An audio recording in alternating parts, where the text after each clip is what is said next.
Do battery-powered kitchen gadgets really work? I've selected 4 really interesting looking gadgets to test, and we're gonna start with this.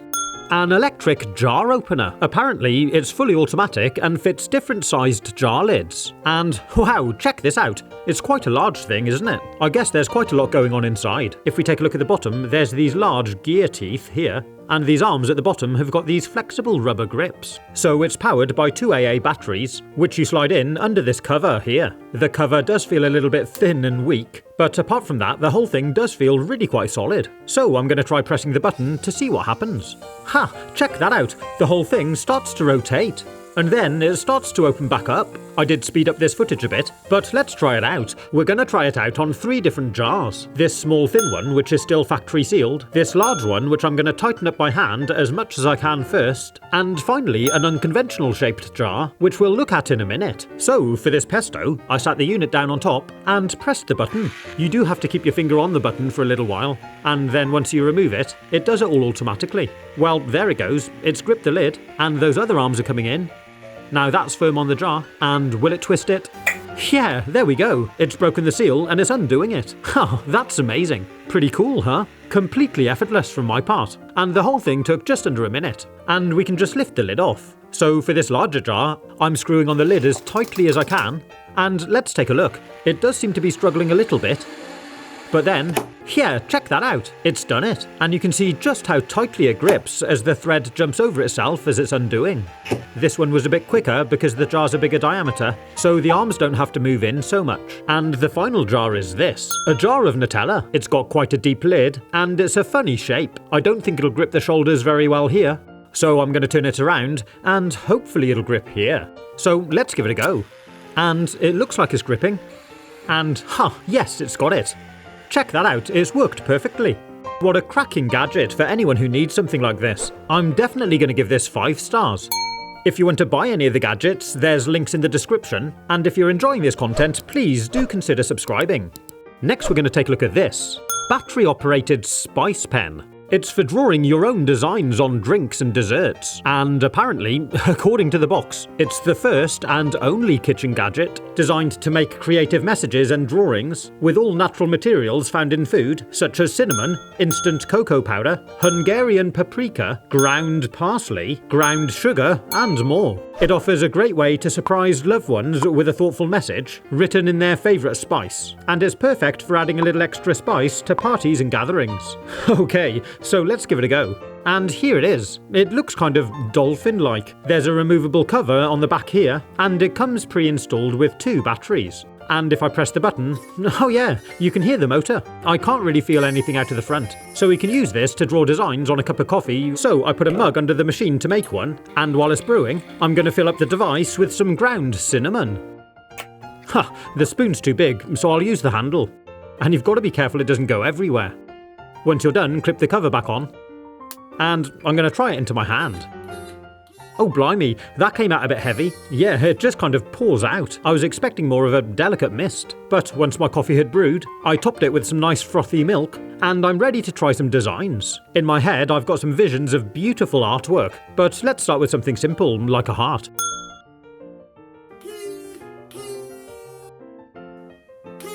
And well, yeah.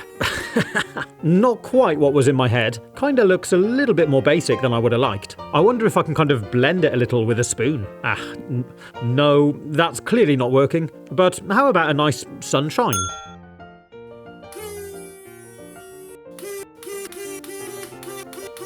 Oh dear, that's not really what I had in mind either. It's kind of looking more like a flower. And a smiley face. Maybe a lion? Okay, let's scrape that one off. Add a little bit more milk. And I'm going to try the heart again. That doesn't look too bad. Maybe I can shake a little bit out to give it a little colour, or just blob some more over. Well, it's a little bit better than the first one. And if I try the sunshine again... it's better. Maybe more like a spider. But what's it like for writing? Well, that's not come out too badly actually. It does kind of spill a little bit if you knock it or flick it, and you get some blobs of cinnamon, so you do have to be careful. But let's try drawing a nice little flower.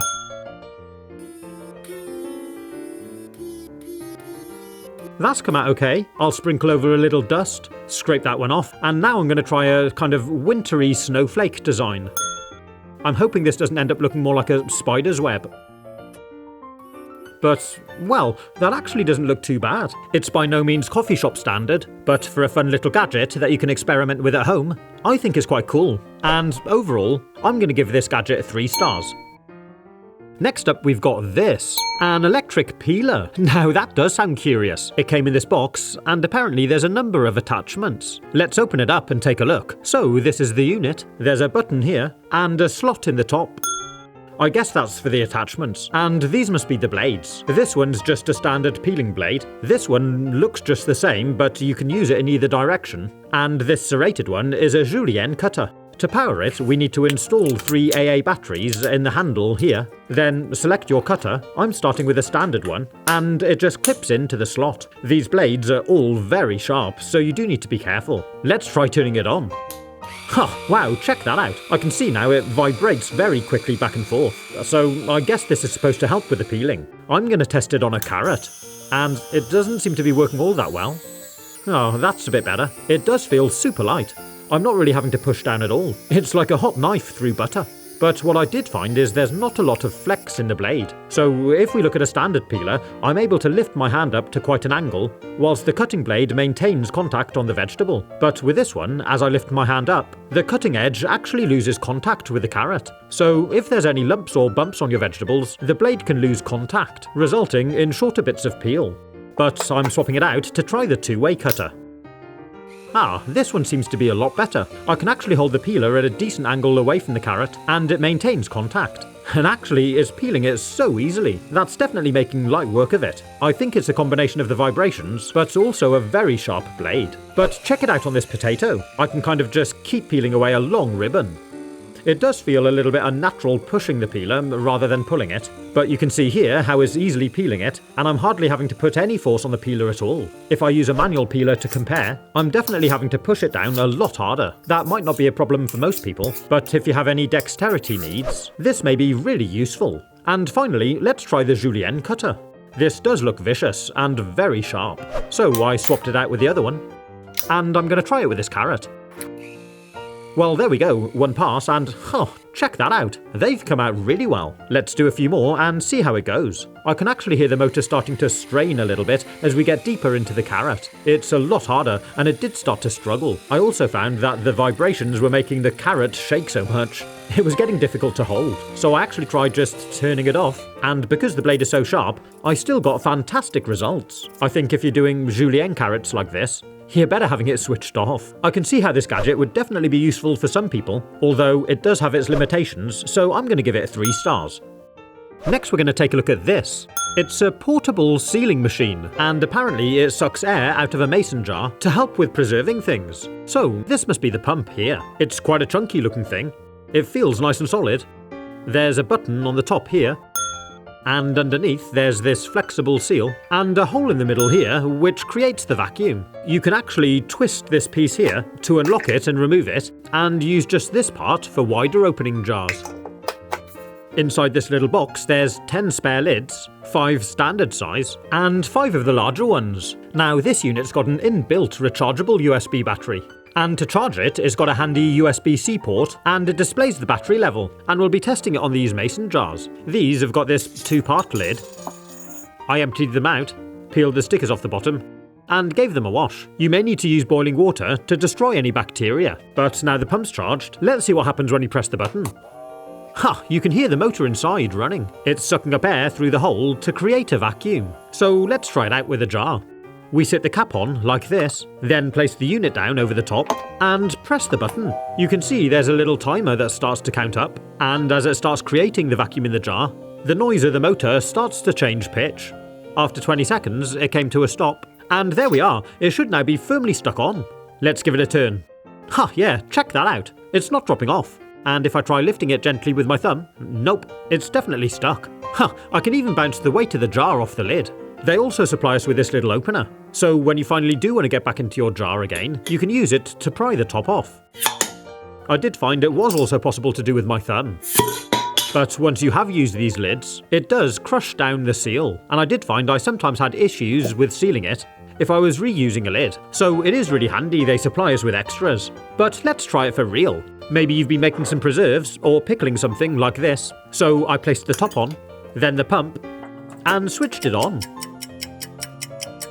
After 20 seconds, there we go, it's stuck on. We've sucked some of the air out and created a vacuum, which should help to preserve things. And for the ultimate test, I can even turn it upside down. Pretty cool, huh? There is no need, but if you wanted to, you can also screw this piece on. I'm going to use this larger jar to make up a salad. I started by pouring in some dressing, then added some cucumbers in, some of the julienne carrot on top, then I added a layer of beans, some chopped tomatoes, I spooned in some quinoa, and I finished off by adding some leaves on top. I'll be keeping this for a few days before eating it, so I vacuum sealed it. And there we are. Doesn't that look wholesome? You can store it in the fridge, then when you're ready to eat it, turn it upside down to mix the dressing down through the salad. Pop off the top, and it's still nice and fresh. Eat it from the jar, or tip it into a bowl. In terms of the vacuum sealer, I did find it worked well for me, so I'll give it 5 stars. But have you seen these? I tested out 25 kitchen gadgets, which each cost under £10. There's some really good ones, and if you'd like to see the video, you can click on the link here. Have fun, stay safe, and as always, thanks for watching.